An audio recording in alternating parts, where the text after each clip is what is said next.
सानसेयारि खौरां नायनो मोजां मोनग्रा गासैबो रायजो राजा नोंथांमोनखौ गिबियावनो आंनि एसबी बड निउज चेनेलाव बरायग्रोनाय थाबाय।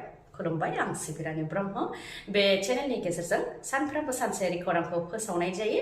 नोंथांमोना बे चेनेलनि गेजेरजोंनो गोनां सानसेयारि खौरांफोरखौ मोननो हागोन। थुदो बिदिब्ला खौरां आवरायनायखौ जागायजेननोसै। रायजो राजानिफ्राय खौथि रां लुथिनानै खारनाय माइनाव ब्रह्मनि न'खौ सिल खालामबाय।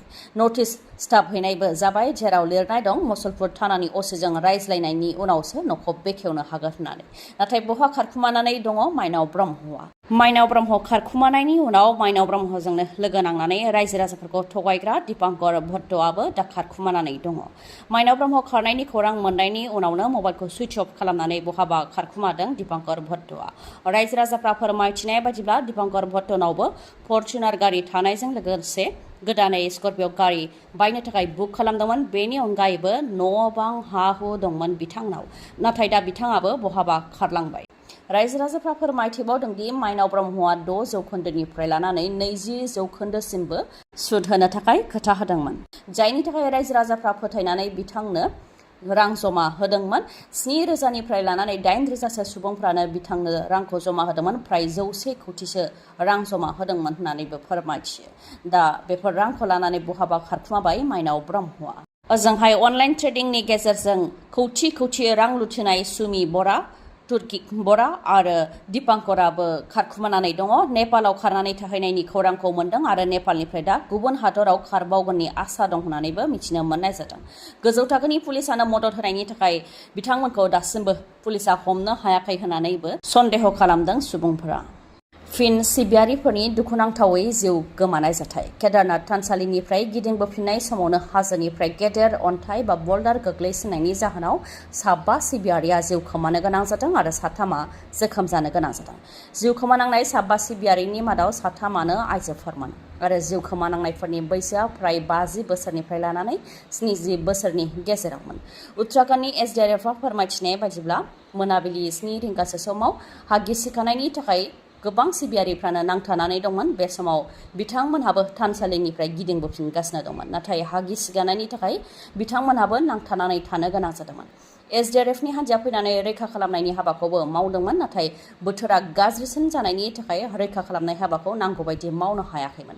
बे समावनो हाजोनिफ्राय गेदेर अन्थाइ बा बल्डार गोग्लैसिननायनि जाहोनाव 7 सिबियारिफ्रा जिउ खोमानो गोनां जादों होननानै फोरमायथिदों। बे लामायाव गोबां हा गिसिगानाय जाथाय जाबाय थानायनि थाखाय थांनाय जुलाइ दाननिफ्रायनो बे लामाखौ बन्द' खालामनानै दोननायबो जादों होननानै फोरमायथिदों। नाथाय थांनाय बावैसो सान सिगांसो बे लामाखौ बेखेवनानै होफिननाय जादोंमोन होननानै फोरमायथिदों। नाथाय बेखेवनायनि उनावनो बे दुखुनांथाव जाथाया जाबावनो मोन्दों। बेनिखायनो मोनाबिलि समाव जाहाथे बे लामाजों थांलाय फैलाय खालामा, बेनि थाखाय प्रशासना गासैबो सिबियारिफोरखौ खावलायदों। मणिपुर रायजोआव फिन गोदौग्लाबफिननाय। दावराव दावसिखौ लानानै गोबां फरायसाफोरजों लोगोसे आइजोफोरा ओंखारनानै धरना होदों, जेराव पुलिसजोंबो नारा-नाथार जानो गोनां जादों आरो थासारिखौ सामलायनो थाखाय पुलिसा टियार गेसबो गावनो गोनां जादों। सानबानि थाखाय इन्टारनेट बन्द'बो फोसावदों मणिपुर रायजोआव। मणिपुरनि हम डिपार्टमेन्टआ फोरमायथिनाय बायदिबा ससियेल मिडियानि गेजेरजों जाहाथे गाज्रि सोंखारिलायनाय फट', भिडिअ बायदि एंगारनायजों थासारिया आरोबाव गाज्रि जाबावा, बेनि थाखायनो मणिपुर रायजोआव सानबानि थाखाय अदेबानि 10 सेप्तेम्बरनिफ्राय 15 सेप्तेम्बरसिम इन्टारनेट बन्द' थागोन होननानै फोसावदों। धरना होग्राफोरा मणिपुरनि डिजिपि आरो मणिपुर सोरखारनि सिकिउरिटि एडभाइजारखौ जाहाथे बिबाननिफ्राय बोख्लायो, बेनि थाखायबो दाबि दैखांदों। मणिपुरनि थासारिखौ सामलायनो हायैनि थाखायनो बिथांमोनखौ बिबाननिफ्राय बोख्लायनांगौनि दाबि दैखांदों आरो मिरुनि नखर मन्थ्रि अमित शाहनिबो मुसुखा सावनानै गोख्रोङै खुद्रिनायखौ दिन्थिफुंदों बिथांमोनहा। ओजोंहाय थासारिखौ नोजोर होनानै इम्फालनि सानजा आरो सोनाब जिल्लाफोराव जोबनो गैयै कारफिउबो फोसावबाय मणिपुर सोरखारा। फोरमायथिनो गोनांदि ड्रन आरो मिसाइलजों गाग्लोबनायाव दासिम 8 सुबुंफ्रा जिउ खोमानो गोनां जाबाय। बेनिखायनो खुद्रिनो ओंखारबोदों गोबां फरायसाफोरजों लोगोसे आइजोफोरा। बिथांमोनहा मणिपुरनि सेक्रेटारियेट आरो राजभवन फारसे हानजा सुरदों। जायफोर दुथांफोरा मिसाइल आरो ड्रनजों गाग्लोबदों बिसोरखौ थाबैनो जाहाथे हमनानै साजा होयो, बेनि थाखाय दाबि दैखांदों बिथांमोना। ओजोंहाय मणिपुरनि थासारिखौ नोजोर होनानै थासारिखौ सामलायनो थाखाय पुलिस आरो रैखाथि हान्जाया फ्लेग मार्चबो खालामनो गोनां जादों। प्रमद बर'आ गाव मोनखानाय गोहो आरो बिफानखौनो सालायनो रोङाखै।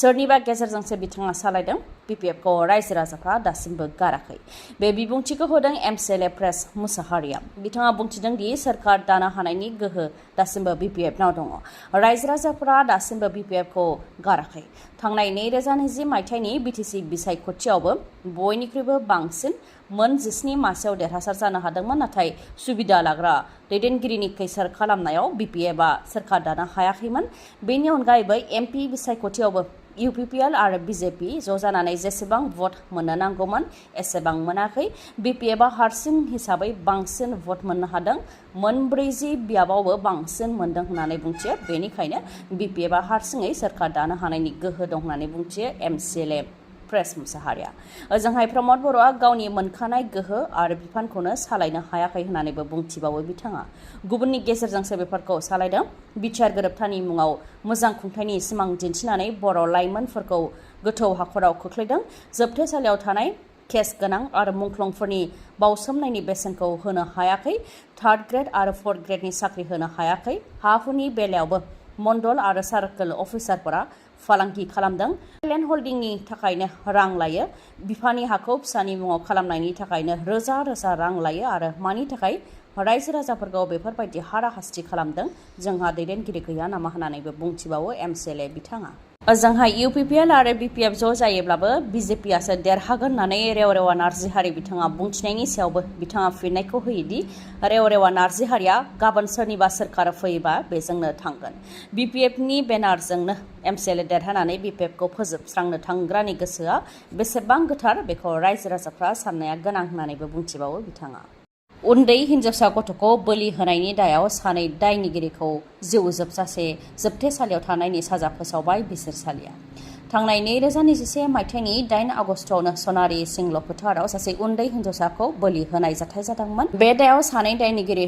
अन्टमुन्डा आरो बगामुन्डाखौ एरेस्ट खालामदोंमोन बेनि उनाव जाथायनि सायाव नायबिजिरनाय जाबाय थादोंमोन आरो बिजिरसालियाव ट्रायल सोलिबाय थादोंमोन दा सराइदाउ जिल्ला सेसन कर्टआ राय फोसावबाय अन्टमुन्डा आरो बगामुन्डाखौ जिउ जोबजासे जोबथेसालियाव थानायनि साजा फोसावबाय बेनि अनगायैबो अभयापुरीनि सेसन जाज पक्स कर्ट नर्थ सालमारायाबो जिनाहारि खालामग्रा सासे दायनिगिरिखौ जिउ जोबजासे जोबथेसालियाव थानायनि साजा फोसावदों 15 बोसोर बैसोनि सासे हिनजावसाखौ जिनाहारि खालामदोंमोन दुथां आसाबुल हुसैना बे जाथायनि सायाव बिथा खालामनानै थांनाय 2018 मायथाइनि 11 जुनावनो गिबि केसखौ होनाय जादोंमोन आरो दायनिगिरिखौबो एरेस्ट खालामनाय जादोंमोन 6 बोसोरनिफ्रायनो बे केसआ सोलिबोगासिनो दंमोन आरो बिजिरसालियावबो ट्रायल जागासिनो दंमोन दा जोबथा रायखौ फोसावबाय जिउ जोबजासे जोबथेसालिनि साजा फोसावनायजों लोगोसे 50,000 रांनि जुरिमानाबो फोनांबाय अभयापुरीनि सेसन जाज पक्स कर्ट नर्थ सालमारानिफ्राय जाय बिमाया गोबां खस्थ' खालामनानै फिसा जोनोम होदोंमोन आरो फेदेरदोंमोन फोलावदोंमोन नाथाय गेदेर गोलाव जानायनि उनाव बे फिसानि आखायावनो थैनो गोनां जाबाय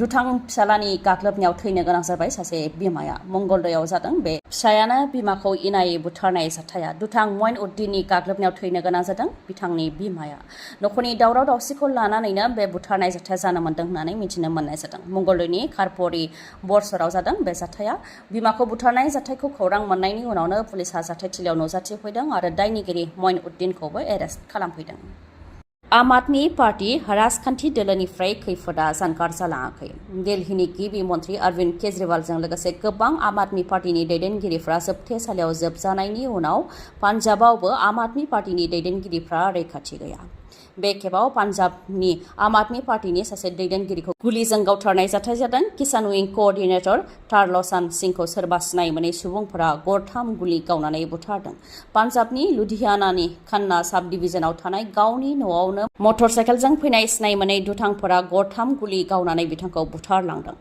बे जाथाया सीसीटीवी केमेरायावबो सेबखांजादों पुलिसा दा सीसीटीवी केमेरायाव सेबखांजानाय फुटेजखौ गावसिनि आखायाव लाबाय आरो दायनिगिरिफोरखौ हमनो थाखाय नायबिजिरनाया जागासिनो दं होननानैबो मिथिहोदों नोंथांनि मेगनाव जेंना जादों नामा जुदि जेंना जादोंब्ला आरो नोंथाङा मेगननि मोजां डक्टर नागिरदोंब्ला नोंथांनि थाखाय मोजां खौरां बङाइगावनि आइ हस्पिटालाव फैगोन सिनियर आइ स्पेशलिस्ट डक्टर प्रबिन बसुमतारी बिथाङा एम्स निउ दिल्लीनि बारग' एसआर आरपिसि आरो दिल्ली जिएनसिटिनि बारग' आइ कनसालटेन्ट डक्टर प्रबिन बसुमतारीनि अनगायैबो मेगननि डक्टर आशराफुल आलम आरो डक्टर मेघाली शर्माखौबो बङाइगावनि आइ हस्पिटालाव नोंथांमोनहा मोननो हागोन लोगोसेनो कम्पिउटार पेकनि गेजेरजों केटारेक सार्जारि खालामनो हागोन जेराव जेबो सानाय गैयालासे सुथेनाय गैयालासे आरो गोख्रैनो गाहामाव फैफिननायखौ नोंथांमोनहा मोननो हागोन आबुं थङा जाहैबाय बङाइगाव लवार आसाम हस्पिटालनि उल्था दिगाव बास स्टेन्डनि साखाथियाव फुंनि 10 रिंगानिफ्राय मोनाबिलि 3 रिंगासिम मेगननि डक्टरखौ मोननो हागोन बे बङाइगावनि आइ हस्पिटालाव माबाफोर सुलुं लानो गोसो दंबावोबा नोंथांमोनहा 6900949900 बे नाम्बाराव खौरां लाहरनो हागोन गोजोन्थों खौरांखौ जोबजासे खोनासंनायनि थाखाय गोजोन्थों नोंथाङा दासिमबो आंनि एसबि बड' निउस चेनेलखौ साबस्क्राइब खालामनानै लायाखैबा साबस्क्राइब खालामनानै लानो हागोन लोगोसे बेल आइकनखौबो क्लिक खालामनो हागोन जाहाथे आं खौरां फोसावनाय लोगो लोगोनो नोंथांनाव गिबिसिन खौराङा सौहैयो गोजोन्थों